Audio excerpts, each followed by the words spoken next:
और देश के बुलेटिन में वॉर रूम में आज की शुरुआत सबसे बड़ी खबर के साथ। अरुणाचल बॉर्डर पर ड्रैगन की बहुत बड़ी साजिश का पर्दाफाश हुआ है और अब इसरो ने भी उस पर मुहर लगा दी है। TV9 भारतवर्ष के पास उस रिपोर्ट की कॉपी है। वहीं चीन के झूठ का एक और प्रोपेगेंडा वीडियो सामने आया है और एक बार फिर कैसे ड्रैगन ताइवान पर सुपर पावर को डराने में लगा है। साथ ही अमेरिका में एक बार फिर जिनपिंग का जासूस पकड़ा गया है। ये तमाम खबरें और इसके अलावा आपको दिखाएंगे सरेंडर के बाद आतंकी का कबूलनामा और सुशांत केस में आज CBI किसकी गर्दन पकड़ने वाली है। वहीं कोरोना की दहशत में एक शख्स छठी मंजिल से कूदा और अब स्वीडन आग में क्यों जल रहा है। शुरू करते हैं देश का बुलेटिन।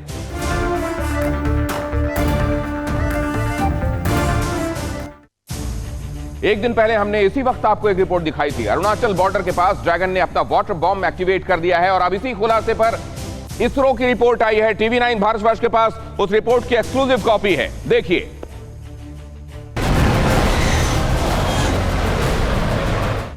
ड्रैगन के वाटर पंप पर इसरो का बड़ा खुलासा। चीन की सांगपो नदी अरुणाचल असम में खतरे का अलर्ट। TV9 भारतवर्ष के पास इसरो की रिपोर्ट सुपर एक्सक्लूसिव।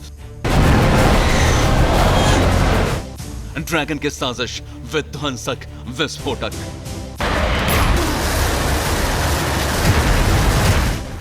एक दिन पहले TV9 भारतवर्ष ने खुलासा किया था कि ड्रैगन अरुणाचल प्रदेश बॉर्डर के पास बड़ी साजिश में लगा है। चीन ने अरुणाचल बॉर्डर पर सांगपो नदी में आर्टिफिशियल लेक बना ली है और इसकी पुष्टि इसरो यानी भारतीय अंतरिक्ष अनुसंधान संस्थान ने भी कर दी है। TV9 भारतवर्ष के पास उसकी एक्सक्लूसिव कॉपी है। इस रिपोर्ट की बड़ी बातें समझ लीजिए। इसरो के नेशनल रिमोट सेंसिंग सेंटर ने यह रिपोर्ट जारी की है। 27 जुलाई 2020 के सैटेलाइट डेटा के आधार पर यह रिपोर्ट जारी की गई है। सांगपो नदी में बनी आर्टिफिशियल लेक खतरे की घंटी है। लेक का दाहिना किनारा बेहद ही खड़ी चट्टान वाला है। इसरो ने हाइड्रोलॉजिकल सिमुलेशन स्टडी की है। सैटेलाइट डेटा के जरिए लेक को मॉनिटर करने की जरूरत है। लेक का पानी बढ़ने से असम अरुणाचल में भारी नुकसान की आशंका जाहिर की गई है। वहीं अरुणाचल से बीजेपी सांसद तापिर गांव ने भी कहा था कि चीन अरुणाचल बॉर्डर के पास बड़ी साजिश में लगा है। होम मिनिस्ट्री से लेटर दिया गया है अरुणाचल प्रदेश को कि इस टाइप का आर्टिफिशियल लेक है चाइना और सांगपो रिवर में, ये कभी भी कुछ भी हो सकता है।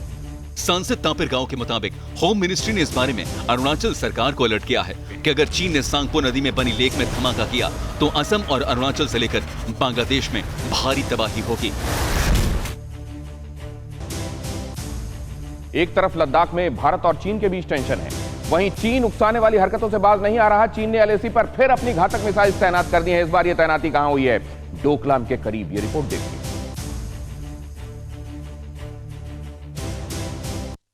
नई सैटेलाइट तस्वीरों से चीन के नई साजिश का खुलासा हुआ है। चीन की ऐसी साजिश जिसे वो गुपचुप तरीके से अंजाम देने में लगा हुआ है। भारत को पता चला है कि बॉर्डर पार चीन नया इंफ्रास्ट्रक्चर खड़ा कर रहा है। डोकलाम के पास चीन की नई एयर डिफेंस साइट दिखी है। सैटेलाइट तस्वीरों से खुलासा हुआ है कि बॉर्डर से करीब 50 किलोमीटर दूर चीन ने अपनी घातक मिसाइल तैनात कर दी हैं।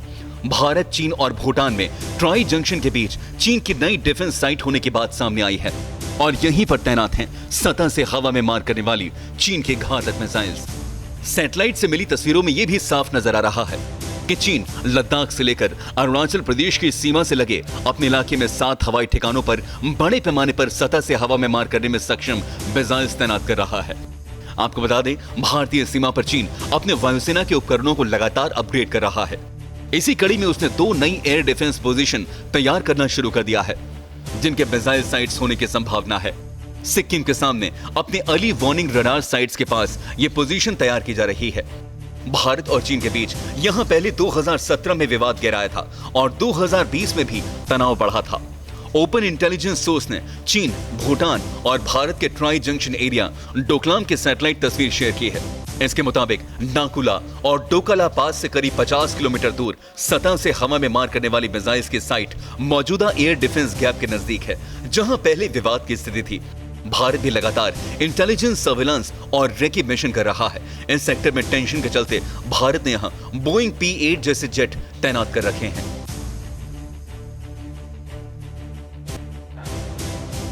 देश के बुलेटिन में अगली खबर यह कि कराची में डॉन दाऊद का घर सैलाब में डूब गया है। अब बाढ़ में डूबी कराची की डिफेंस हाउसिंग सोसाइटी दाऊद के घर के चारों तरफ सड़कें समंदर बन गई हैं। दाऊद के पानी में डूबे मोहल्ले का वीडियो सामने आया है। दाऊद के घर की गली में कमर कमर तक पानी भरा हुआ है। यहां से लोगों को रेस्क्यू भी किया जा रहा है।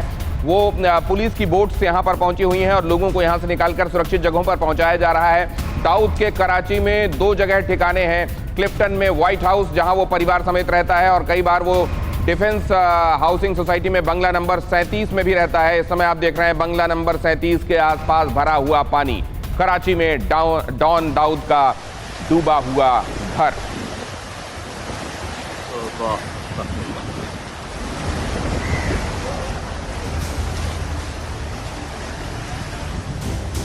अभी हाल ही में फाइनेंशियल एक्शन टास्क फोर्स की ग्रे लिस्ट से ब्लैक लिस्ट में जाने से बचने के लिए 88 आतंकवादियों की लिस्ट पाकिस्तान की तरफ से जारी की गई थी, जिसमें दाऊद का भी जिक्र था। हालांकि दाऊद के संदर्भ में जब ये बात सामने आई कि उसने कई पासपोर्ट्स पर यात्राएं की हैं, जिसमें से 4 पासपोर्ट पाकिस्तान के हैं और उसका कई जगहों पर पता पाकिस्तान का दिखाया गया और पाकिस्तान से पूछा गया कि जब उसने आखिरकार इस बात को मान लिया है तो अब दाऊद को उसको सामने लाना चाहिए।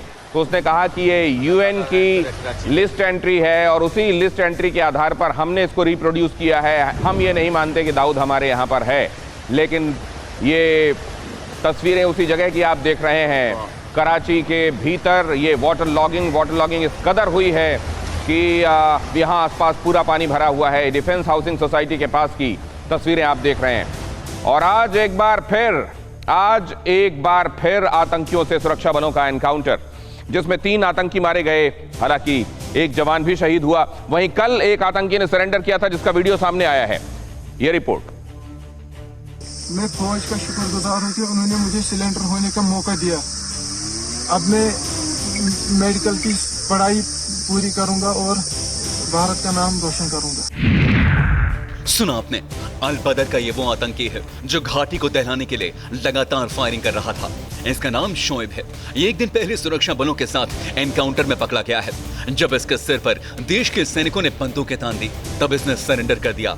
अब ये कह रहा है कि वो मेडिकल की पढ़ाई पूरी कर भारत का नाम रोशन करेगा। एक बार फिर सुनिए।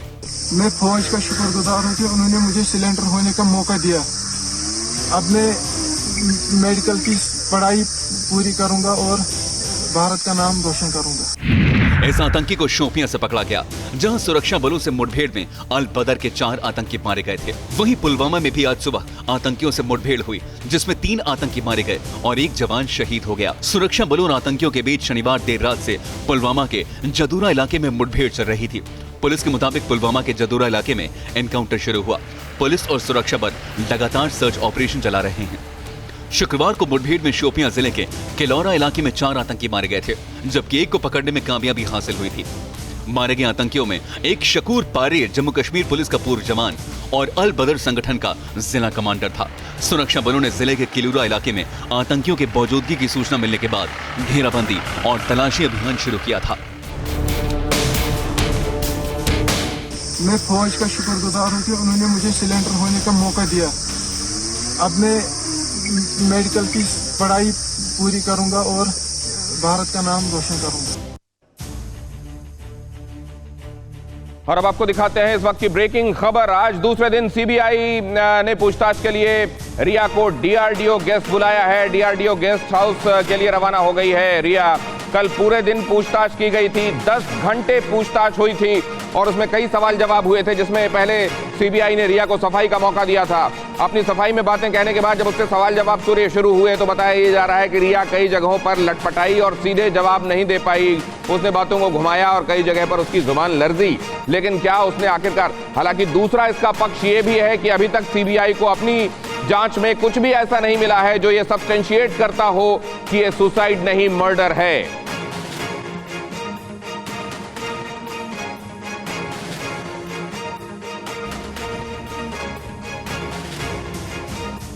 और ये ताजा तस्वीरें हैं जिसमें आपको दिखाई दे रही है रिया आगे इस गाड़ी में रवाना हुई है डीआरडीओ गेस्ट हाउस के लिए। डीआरडीओ गेस्ट हाउस में सीबीआई की टीम पूछताछ करने वाली है। इस दौरान मुंबई पुलिस के ऑफिसर्स भी वहां मौजूद रहेंगे। मुंबई पुलिस कर्मियों के स्क्वाड के साथ रवाना हुई है रिया डीआरडीओ गेस्ट हाउस के लिए। डीआरडीओ के गेस्ट हाउस में सीबीआई आज ये समझने की कोशिश करेगी कि अलग अलग मामलों के बारे में जो बातें सामने आई हैं वो ड्रग से संबंधित मामला हो या फिर सुशांत के संदर्भ में ये कि उसका आखिरकार उसका मर्डर हुआ था, उसने सुसाइड नहीं किया था। आज एक बार फिर से ये भी कहा जा रहा है कि पॉलीग्राफिक टेस्ट के बारे में भी सीबीआई सोच सकती है, हालांकि ये बाद में डिसाइड किया जाएगा।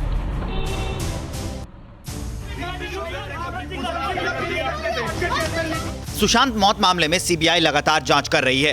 केस से जुड़े सभी लोगों से पूछताछ की जा रही है। रिया चक्रवर्ती को सीबीआई ने बुलाकर कल करीब 10 घंटे तक पूछताछ की, लेकिन अब सीबीआई रिया चक्रवर्ती का पॉलीग्राफ टेस्ट भी करवा सकती है। खबरें हैं कि 2 से 3 दौर की पूछताछ के बाद अब सीबीआई रिया का पॉलीग्राफ टेस्ट कराने की तैयारी में है। सीबीआई को इसके लिए कोर्ट से इजाजत लेनी होगी, साथ ही रिया की भी इजाजत जरूरी होगी। रिया और मौके पर मौजूद सभी लोगों को दिल्ली बुलाकर उनका टेस्ट कराया जा सकता है।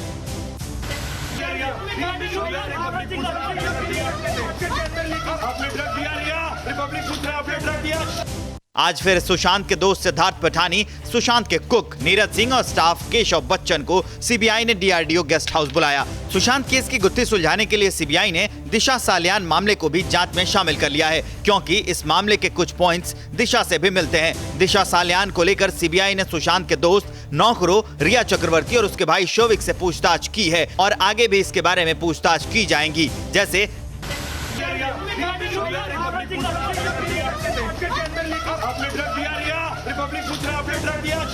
दिशा सालियान घर में कितनी बार आई, दिशा सुशांत के कामों को कितना मैनेज करती थी, दिशा के मौत की जानकारी सुशांत को कैसे मिली और क्या सुशांत दिशा के मामले को लेकर खुद को असहज महसूस कर रहे थे, क्योंकि मुंबई पुलिस ने अपनी प्रेस ब्रीफिंग में ऐसी बात कही थी। सीबीआई ने मुंबई पुलिस की एक टीम को भी डीआरडीओ के गेस्ट हाउस बुलाया। सीबीआई ने मुंबई पुलिस से यह भी कहा है कि रिया को पूछताछ के लिए जब भी डीआरडीओ गेस्ट हाउस बुलाया जाए तो उसे मुंबई पुलिस की ओर से सुरक्षा दी जाए। मध्य प्रदेश के कई जिलों में भीषण बारिश की वजह से बाढ़ का खतरा बना हुआ है। पानी के बढ़ते स्तर को देखते हुए डैम के गेट्स खोले जा रहे हैं। होशंगाबाद में बाढ़ से सबसे बुरे हालात हैं। नर्मदा के बढ़ते स्तर को देखते हुए यहां सेना को बुला लिया गया है। साथ ही एनडीआरएफ की 2 टीमें भी तैनात कर दी गई हैं। जिले में पानी भरने की वजह से लोगों को सुरक्षित स्थानों पर ले जाया जा रहा है। यहां देख रहे हैं आप, ये पानी की वजह से तबाही का मंजर। अभी यहां पर आप देख रहे हैं इन बोट्स के जरिए रेस्क्यू ऑपरेशन चलाया जा रहा है। नेशनल डिजास्टर रिलीफ फोर्स यहां पहुंची हुई है और लोगों को रेस्क्यू किया जा रहा है, सुरक्षित स्थानों पर पहुंचाया जा रहा है। कई जगहों पर भीषण बारिश की वजह से डैम्स खोलने पड़े हैं। कई जगहों पर जल स्तर खतरे के निशान के पार हो गया है और बाढ़ का ये खतरा इन तमाम जगहों पर खास तौर से होशंगाबाद और आसपास बना हुआ है। आप देख रहे हैं हेलीकॉप्टर तक से रेस्क्यू ऑपरेशन चलाया जा रहा है। सेना ने मोर्चा संभाल लिया है। हेलीकॉप्टर से रेस्क्यू की ये एक्सक्लूसिव तस्वीरें टीवी9 भारतवर्ष पर आप देख रहे हैं। खासी मशक्कत के साथ और एकदम अलर्ट रहते हुए किस तरह से लोगों को बचाया जा रहा है। टापू बन चुकी कई जगहों पर लोग फंसे हुए हैं और वहां से लोगों को हेलीकॉप्टर के जरिए निकालने की एक्सक्लूसिव तस्वीर टीवी9 भारतवर्ष पर इस वक्त आप देख रहे हैं। होशंगाबाद में तो नर्मदा जी जो उच्चतम स्तर था उसको क्रॉस कर चुकी हैं। एसडीआरएफ की टीमें सक्रिय है। जहां जरूरत है वहां एनडीआरएफ भेज रहे हैं। सेना को हमने सतर्क किया है। मकरंद काले हमारे संवाददाता इस बारे में और ज्यादा जानकारी दे रहे हैं। मकरंद काले, पिछले साल भी लगभग ऐसे ही हाल बने थे, तब बीजेपी ने जमकर घेरा था कांग्रेस की सरकार को। इस वर्ष क्या स्थितियां हैं, क्या बेहतर तैयारियां हैं? देखिए, कहीं से कहीं तक बेहतर तैयारियां तो हम नहीं कह सकते, लेकिन ये जरूर है कि अभी सतर्कता बरतने की बात प्रशासन और खुद मुख्यमंत्री शिवराज सिंह चौहान कर रहे हैं। फिलहाल बाढ़ की स्थिति जो है वो कई जगह कंट्रोल के बाहर है, लेकिन यह है कि रेस्क्यू करके लोगों को निकाला जा रहा है, इसीलिए अभी तक कोई जनहानि सामने नहीं आई है।